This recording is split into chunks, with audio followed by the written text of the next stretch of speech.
De los grandes hallazgos y de los grandes temas en esta semana, pues ha sido justamente el asunto de los Pandora Papers, que son algo así como la tercera parte de lo que fueron los Panama Papers y luego los Paradise Papers, una investigación de un consorcio de periodistas internacionales, así se llama, el Consorcio de Periodistas Internacionales, que a nivel global han dado a conocer empresas fachada o empresas offshore que podrían ocuparse para evadir impuestos, para ocultar identidades o en una de esas inclusive hasta para lavar dinero.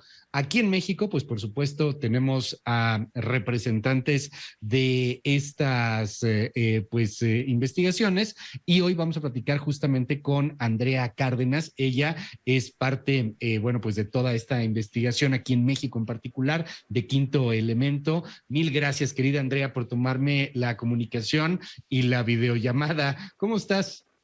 ¿Qué tal, Luis? Muchísimas gracias a ti por invitarnos a este espacio.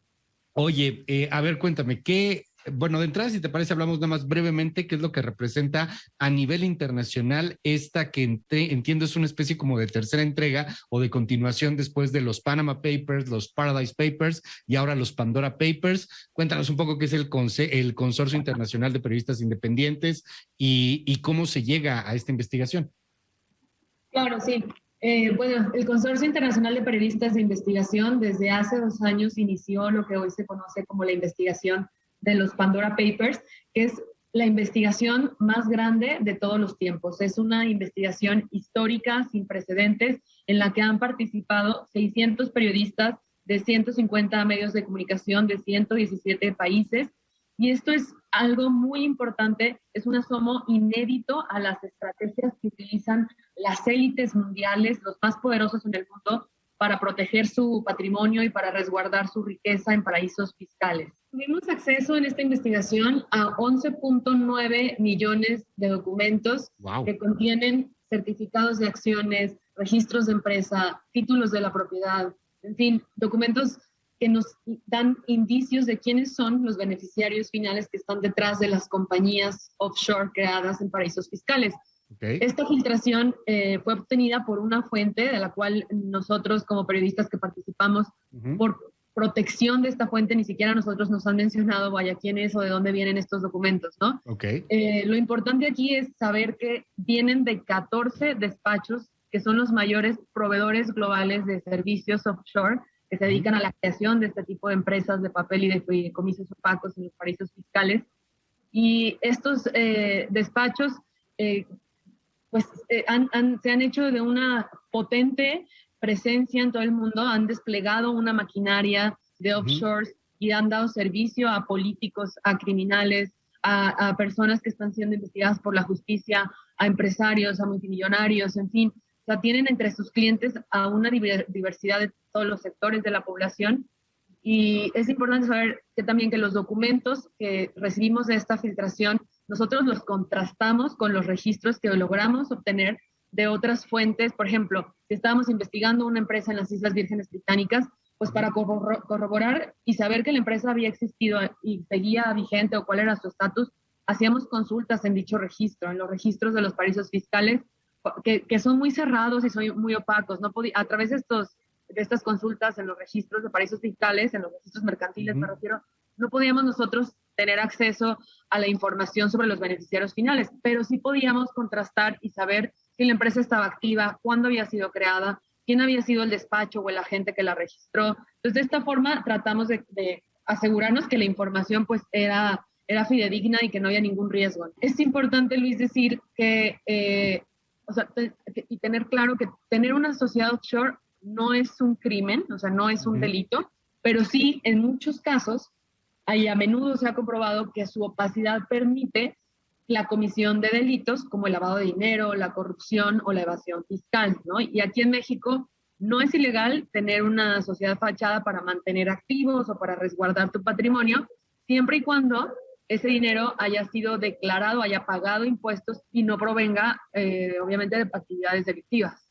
Este disclaimer es muy importante, no porque están aquí necesariamente son criminales o cometieron un delito, pero se tiene que investigar y también uno se pregunta, pues, ¿para qué abriste una offshore, no? O sea, al final la duda y muy legítima periodística, pues es, A ver, tú que se supone que eres un funcionario público, que toda la vida has vivido del erario, ¿cómo fue que de la nada creaste una empresa fantasma o cuál era? Bueno, no fantasma, fachada en papel para tu patrimonio. Ahora bien, en esta última investigación, pues vamos, si quieres, a platicar de lo que se encontró en el caso mexicano, de los nombres tanto de este gobierno, en esta administración, como de administraciones anteriores, empresarios que también están involucrados. Ahora sí que cuéntanos, son muchísimos nombres. Sí, bueno, desde hace 8 meses que Quinto Elemento Lab participa en la revisión de los documentos y descubrimos que había más de 3,000 mexicanos que habían hecho uso de estos fideicomisos y de estas empresas de papel. Dentro de estos, encontramos a más de 80 políticos, servidores públicos en activo o inactivo y sus familiares que han llevado millones de dólares a países, a jurisdicciones, como le llaman, de regímenes fiscales preferentes o paraísos fiscales, que ofrecen privilegios fiscales y anonimato, o sea, fuera de las miradas, fuera del alcance de las miradas de las agencias reguladoras y de las autoridades de Hacienda.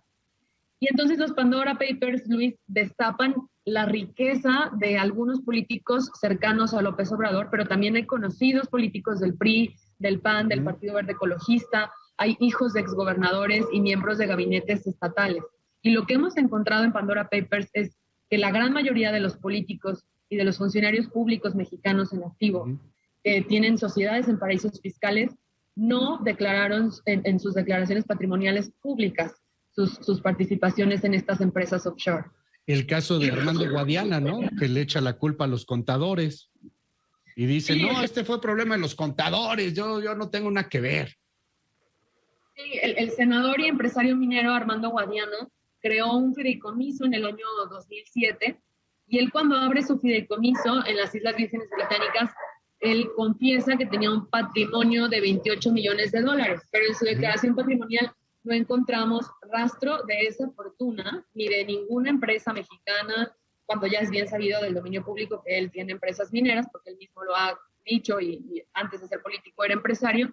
Cuando le preguntamos de dónde venía ese patrimonio de los 28 millones de dólares, el senador nos dijo que no lo sabía, ¿no? Entonces también nos dijo que sus contadores habían cometido un error al llenar la declaración patrimonial, y él nos explica que el fideicomiso fue creado para desarrollar un proyecto minero que al final no se concretó.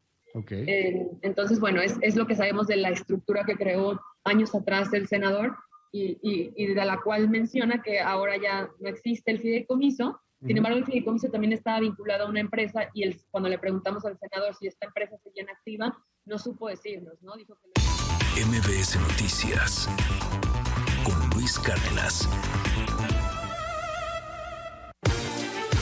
De pronto el tiempo de radio es un verdugo, entonces por eso quisimos platicar ayer con Andrea Cárdenas. Ella es periodista de Quinto Elemento. Ella es una de las responsables de estar viendo, pues documento por documento, de estar consultando con cada uno de los involucrados.